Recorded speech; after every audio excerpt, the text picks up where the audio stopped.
वो बहुत अलग तरह से हम में से कितने लोग ये बात जानते हैं, जीवन के बहुत सारे लेसन्स हम जंगलों में सीखते हैं। कई ये जंगल, हाँ, बहुत बार कनान आने से पहले खुदा आपको जंगलों में ले जाता है। कई बार जैतून पर्वत आने से पहले जहां यीशु प्रचार करता था, उससे पहले वो उसे जंगल में ले गया था। यू शुड अंडरस्टैंड, ये आपको समझना है। जंगल भी एक अनुभव है, एक ऐसे दिन जब कोई नहीं होता आपके पास। और मैं आपको मैं सच कहता हूं, ब्यूटीफुल डेज होते हैं वो, जब खुदा के सिवा इतना कोई करीब नहीं होता। मेरी दुआ है आपके जीवन में हर दिन उसकी करीबी आपके साथ बनी रहे। आमीन। उससे ज्यादा हमें और चाहिए क्या? किसी ने कहा वह काफी है। He is enough. कहिए वो काफी है। यस, वो पूर्ण है। दाऊद कहता है उसके साथ रहकर मैं और कुछ नहीं चाहता। जब आपके साथ वो है ना, ये काफी है। आप जानते हैं, जब जब बाइबल बताती है जब मूसा को उसने ट्रेन किया, सिखाया, कैसे ट्रेन किया? बताइए कैसे ट्रेन किया? परमेश्वर अगर एक व्यक्ति को ट्रेन करता है तो कैसे करता है आपको पता है? जो सोए हैं कहेंगे जय मसीह की। कोई बात नहीं, मैं कभी कभी बीच में ये अलर्ट करने के लिए करना चाहिए मुझे, क्योंकि मुझे पता है कभी कभी कुछ लोग लेजी हो जाते हैं सुनते सुनते। आप समझ पा रहे हैं? परमेश्वर अगर ट्रेन करता है तो कैसे करता है? परमेश्वर कई बार हमें जंगलों से निकालता है, जहां कोई व्यक्ति नहीं है, जहां कोई मदद नहीं है, जहां पर कोई सहारा नहीं है, जहां पर आप ऐसी बातों से घिरे हो कि आप लोगों को सिर्फ प्रार्थना निवेदन ही दे सकते हो, मदद सिर्फ वहीं से आ सकती है। That's called desert.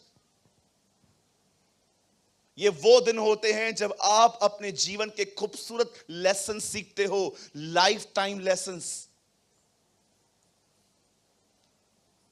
आप समझ रहे हैं? हर व्यक्ति वहां से गुजरता है, हर व्यक्ति वहां से एक्सपीरियंस करता है। मूसा भी वहां से गुजरा था। क्या आपने देखा? बाइबल बताती है वो बोलने और कर्म में सामर्थी था। वो बोलने में एक अमेजिंग स्पीकर था। लेकिन अब वही व्यक्ति खुदा के पास जाके कहता है मैं तो बोल ही नहीं सकता, आप मुझे क्यों भेज रहे हो? वो बोलने में बद्दा हो गया। वो व्यक्ति जो मिस्र में खड़े होकर ऑर्डर देता था, ये लेकर आओ, ये लेकर आओ, ये लेकर आओ, ये लेकर आओ, अब वो व्यक्ति बकरी और भेड़ों को चला रहा है। परमेश्वर का अध्ययन बहुत डिफरेंट है। आप जानते हैं जब परमेश्वर ने मूसा को आखिर एक दिन कहा जा इन लोगों को छुड़ाकर लेकर आ, वो जाता है। अच्छा, अब आपको बड़ा मजा आएगा, बड़े ध्यान से सुनिए। जब वो उन्हें छुड़ाने के लिए गया, उसने फिरौन के सामने खड़े होकर कहा फिरौन मेरे लोगों को जाने दे। फिरौन ने क्या कहा? मैं क्यों जाने दूं? मैं थोड़ी तेरे खुदा को जानता हूं, मैं नहीं जाने दूंगा। ओके ठीक है। बाइबल बताती है जब भी फिरौन ने ना किया, हर ना विपत्ति लेकर आया। कितने लोग को विपत्तियां याद हैं? कितने लोग को विपत्तियां याद हैं? मेंढक, टिड्डियां, पानी का लहू में बदलना, अंधेरा हो जाना, पहलोठों का मरना। अब आप मुझे एक बात बताइए, यहां पर आप एक बात देखो, परमेश्वर मूसा को कह रहा है कोई फिरौन बनने के लिए तैयार है? एक मिनट के लिए कोई आ सकता है? बाबू तू आजा, लेकिन ध्यान से करना पड़ेगा। हाँ, और मैं मूसा बनेगा, फिरौन तू बन, बस यहां पर खड़े हो। ओके, अब मैं आपको कहूंगा मेरे लोगों को जाने दे, आप बोलना, तुझे पता है ना क्या बोलना है ना? पास्टर का बेटा है, पता तो होगा ना। बोलना मैं माइक तो दो उसको एक। हाँ, मैं करके दिखाता हूं आपको, आपको ज्यादा अच्छा लगेगा। अब देखो यहां ये एक पर्वत है। प्रभु ने मुझे कहा जा फिरौन से बात कर। फिरौन माइक पकड़ रहा है, रुको।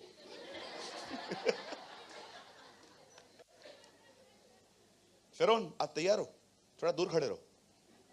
ओके, परमेश्वर मुझे कह रहा है जा इसके पास। फिरौन, हाँ। मेरे लोगों को जाने दे। मैं क्यों जाने दूं? काहे? मैं क्यों जाने दूं? नहीं जाने देगा? नहीं। अब मुझे बताओ ये ना क्यों बोल रहा है? क्योंकि परमेश्वर ने उसका मन कठोर किया है।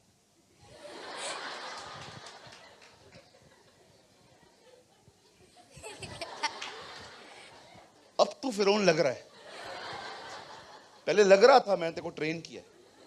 प्रभु नहीं जाने दे रहे हैं। अरे तू जा, फिर से तू जा, तू कह रहा है इसलिए जा रहा हूं। फिरौन, हाँ। मेरे लोगों को जाने दे। नहीं। मुझे एक बात नहीं समझ में आ रही है, तू मुझे कह रहा है जा, उधर जा रहा हूं तो काम भी तू बिगाड़ रहा है।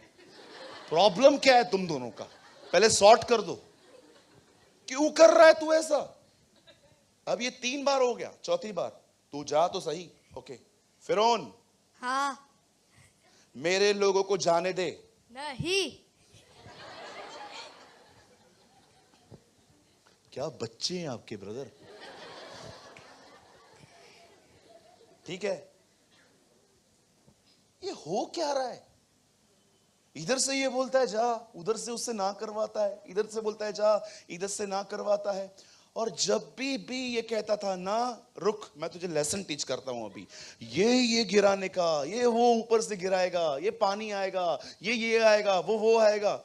आखिर ये सब चलता रहा। चलो एक बार और कहते हैं, अब क्या करना है? अरे तू जा फिरौन। हाँ। Let my people go away. No. आइए प्रतीक के लिए ताली बजाइए। ब्लेस यू, बैठ जा बेटा। और मीटिंग के बाद सब इसको प्रतीक ही बोलना।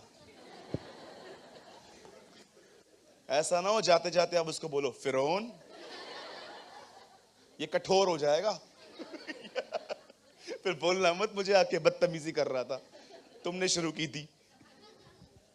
अब परमेश्वर मूसा को कह रहा है तू उन लोगों को छुड़ाने के लिए जा। और मूसा जाता है, कहता है फिरौन मेरे लोगों को जाने दे। मैं क्यों जाने दूं? मैं तुम्हारे खुदा को नहीं जानता। ये मेरे गुलाम हैं, ये गोशेन बनाएंगे, ये सड़कें बनाएंगे, ये मेरे गुलाम हैं। ओके ठीक है, तू नहीं जाने देगा ना? नहीं।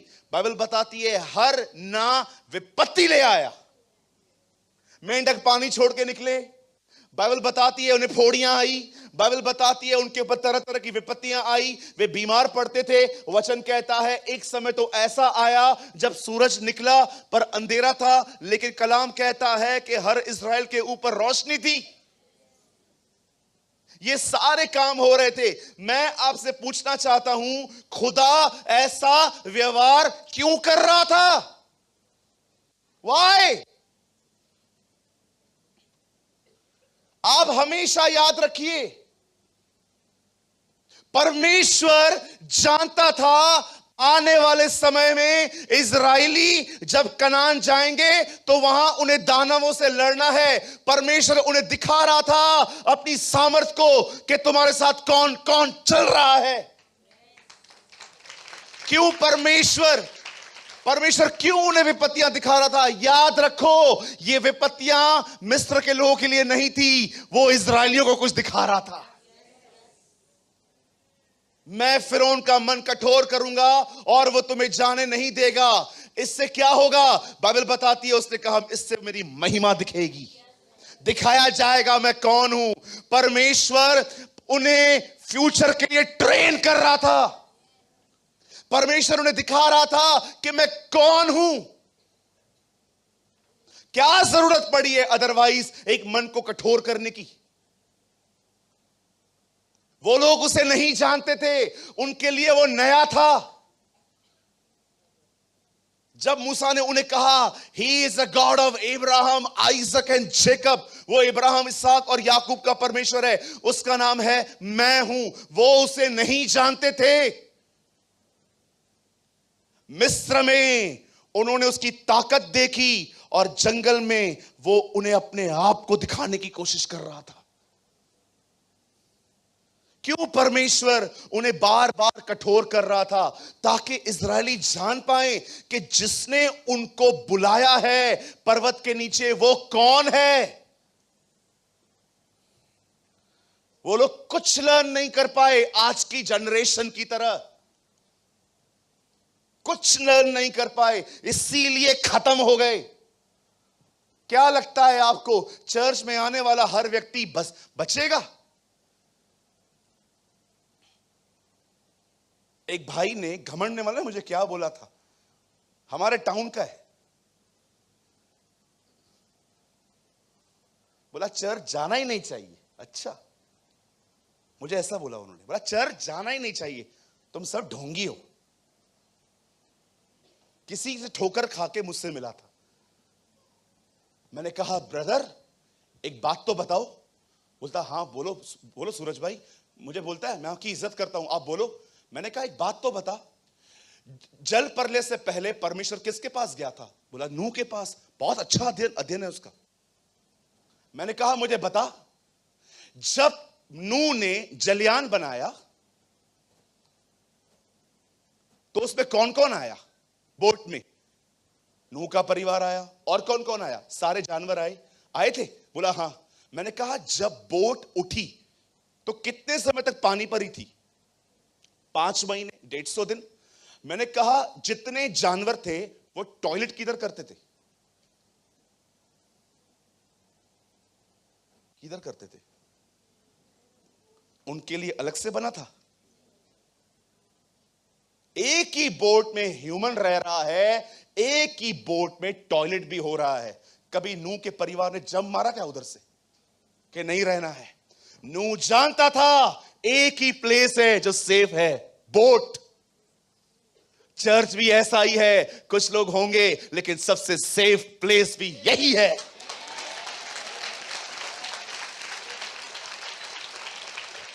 मेरे को उसका स्वभाव समझ में नहीं आता, मुझे उसका नेचर समझ में नहीं आता। रखो अपने एक्सक्यूज अपने पास ही। ये याद रखो, जैसे नूह के समय में सबसे सेफ प्लेस नूह का जहाज था, वैसे आज के समय में भी सबसे सेफ चीज चर्च है।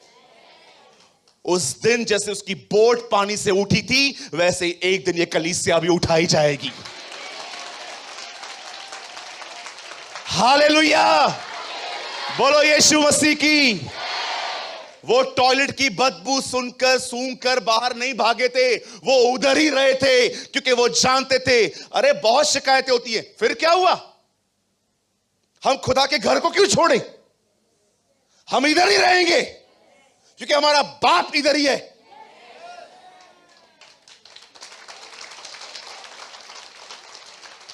जिसको छोड़ना है छोड़ सकते हो, हम इधर ही रहेंगे।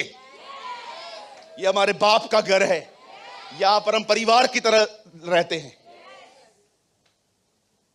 कभी आपने सुना शेम हेम यापेत ने नूह को जाके कंप्लेन की है, पापा मैं डुबकी मार रहा हूं, मैं जा रहा हूं। किधर जा रहा है? मैं मर जाऊंगा, इधर नहीं रहूंगा। क्या उन्होंने ऐसा किया था कभी? वो उधर ही रहे थे, भले बदबू आती होगी। मुझे सोचो इतना सारे जानवर थे, जब वो शिट करते होंगे कैसी बदबू आती होगी। क्या वो उससे बचे होंगे? कभी नहीं, वो उधर ही थे। सूरज भाई ये चीज आपको कहां से पता चली? बहुत समय पहले खुदा ने सिखाई थी मुझे। देख, उन दिनों में सबसे सेफ प्लेस थी बोट। 3 खंड थे, 1 2 3, father son and the holy spirit. 3 खंड बने हुए हैं वहां पर, आप पढ़ के देखो। मैंने नोहा के आर्क पे बहुत स्टडी की है, आज भी करता हूं। 3 खंड हैं वहां पर, ग्राउंड, फर्स्ट, सेकंड। मनुष्य सबसे ऊपर रहता था, ऊपर एक ही खिड़की थी, ना दाएं ना बाएं, सिर्फ ऊपर की तरफ देखती थी। क्यों? तुम्हें न्याय देखने के लिए नहीं बुलाया गया है कि लोग मर रहे हैं, तुम्हें मुझे देखने के लिए बुलाया गया है। उसकी आर्क इतनी ब्यूटीफुल बनी हुई है, कोई सोच नहीं सकता। कोई खिड़की नहीं थी आसपास, नहीं तो सारा दिन ये लोग लाशें ही देखते पानी पर। परमेश्वर ने तुम्हें न्याय के लिए नहीं बुलाया है। पौलुस कहता है तुम इसलिए नहीं ठहराए गए हो कि तुम क्रोध देखो, तुम इसलिए ठहराए गए हो ताकि तुम उसके उद्धार को देखो।